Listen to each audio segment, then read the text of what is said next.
pedir hoy vamos a cepillarle los dientes a Enrique. Amiguito, ven rápido.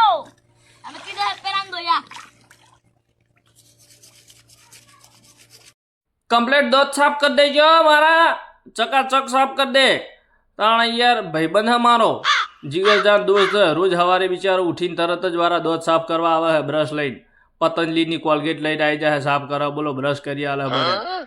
તાણે અને કાલ વાળા ઓલે લેબડાનું દાંતણ લેતા આવજે લેબડાનું દાંતણ લાવજે મારે દાંતણ કરવું હે કાલ તો તાણા મારે દોત મજબૂત કરવાના હે શિકાર કરવાનો હોય મજબૂત ખોરાક ખાવાનો હોય એટલે કેવું હોય અને કોક દાડો તાળો કોઈ ભાઈબંધ હોય તો લેતા કે ભળવો ભાઈબંધ તારે એમ કહેવાનું કે લે હેડ ઘરનું બચ્ચું બતાવ એમ કરીને પાણી જોડે લાવીને ધક્કો મારી દેવાનો પછી તારે જતું રહેવાનું એ તો હું મારા રીતે કેસ લીપટાઈ દઈ તાણા મારે થોડું સારું સારું ખાવાની ઈચ્છા થાય તો કોક દાડો તો ભાઈબંધનું કોમ કર